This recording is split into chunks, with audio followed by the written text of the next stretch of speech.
Welcome to the Where's the Focus podcast. WTF is an entertaining yet educational ride with top guests from every industry.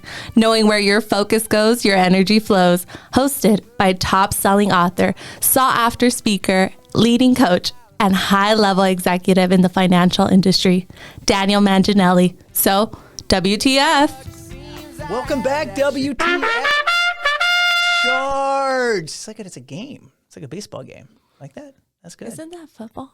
Do they do that at baseball games also? I think they do it at baseball. I don't think they do it at football anymore. I thought they did. Now they just put, back that ass up, I think, at football games so people will dance. Yeah. Yeah, maybe. I don't know. That's true. It's mid-January, We're in full swing. Is it mid? We're past mid-January. I think it's 17th, 18th, 19th, something in there. We're in full swing. How are you doing on your resolutions and your goals? So far, so good. I start my New Year, New Me track January 9th. So it's only been 1 week. So I can't mess it up this early on. Well, so I'm going to give myself an applause. It's the applause. There, it's Thank you, everyone. Thank it's you. a spattering of applause because it's only been 1 week. Oh, was it diet and fitness? Did you have that in? Yes, and just making a solid morning routine. I feel like last year by February, I was just waking up really late, too late. That's why I look like I just got out of bed, and now I look put together. Wow, that's put together. Okay, the hair could have done a little bit better, but you know what? I'm kidding, Jen. You're wonderful. You're pushing the buttons, and I love you're doing a great job. So thank you, and the applause. I agree. That's a spattering of applause. I'm gonna give you a quick story here. So last weekend I was in Reno, Nevada. Reno, the biggest little city. I wasn't there to gamble or party as much as you think over there, Jen, but I was there. I was there for a pole vaulting event. Everybody's like looking at their either radio or just looking at me right now and saying, yeah, that's right. I said pole vaulting, and I'll explain. My 17-year-old daughter is on her high school pole vaulting team, and we traveled to Reno for a national event. This event was absolutely, I've never seen anything like it. So imagine about like 20 of these huge pole vaulting pits, pole vaulters from around the world, Japan, Canada, France, all these people at a high level. There were high school students as well as college competitors and athletes. They were top athletes from around the world. And it was really fun to watch because I don't know much about pole vaulting, but when people at the highest level are jolting themselves or, slingshotting themselves in the air upside down, it was really fun to watch. And on Saturday night, my daughter got a chance to compete.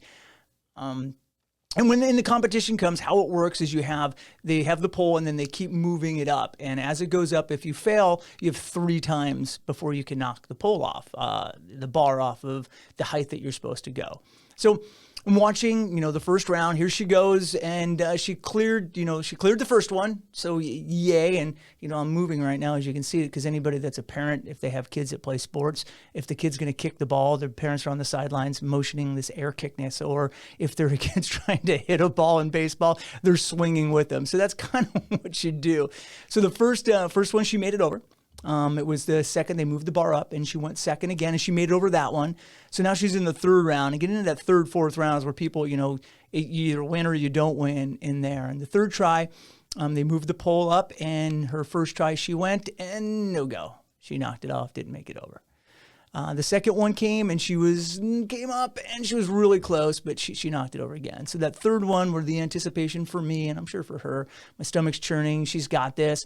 The third try comes, she makes it over, and a little wobbly, and we got this, and I'm applauding because I didn't realize when she threw her pole back that she, pole vaulted over, she threw it back, and it hit the bar and knocked it off.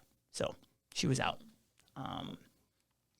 And as most 17-year-old girls, they handle things so well when they don't accomplish something. She was not very happy. We made our way. She came up to where I was in the stands, and we made our way out of the event. And I let her know, hey, it was fun to watch you, and I think you did great.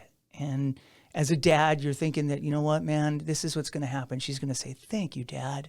Thank you for coming to Reno with me. Thank you for flying here and renting a car and taking me here and spending this quality time. Thanks, Dad. And you all know who's listening to this. She's 17 years, and that's not what I got. we got in the car and she let me know she's not good at this. There are younger people that are better than her. She's stuck at this height and she's just not good, followed by a bunch of negative talk, which is a bummer.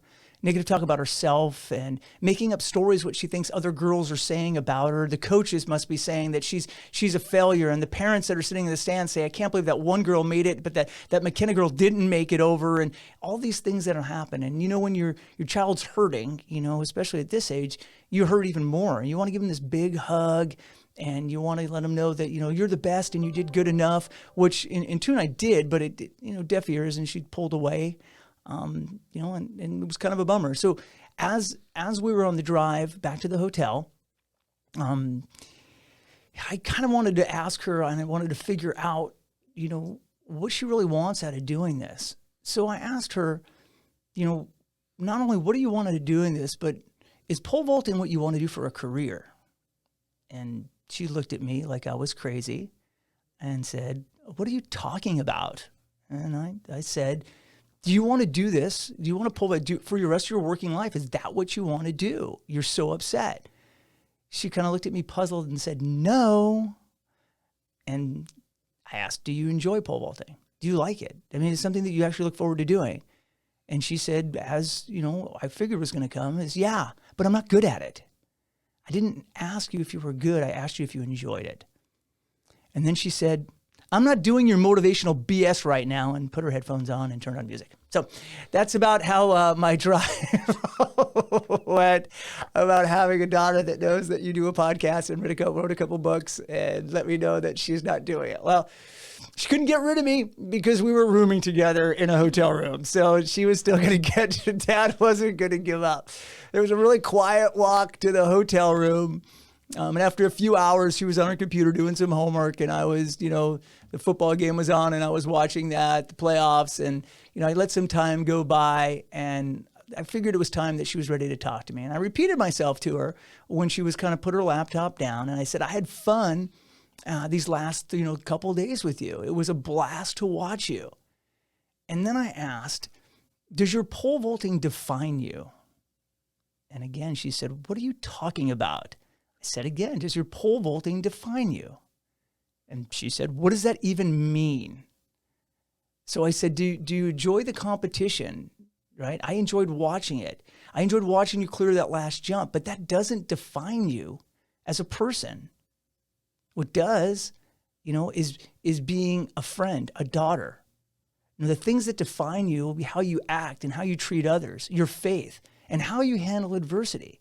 And I kind of went on to explain about me, just maybe to make it relatable for her so she could see that, I'm not above this in any way. I said, in my sales career, I failed more times than I won.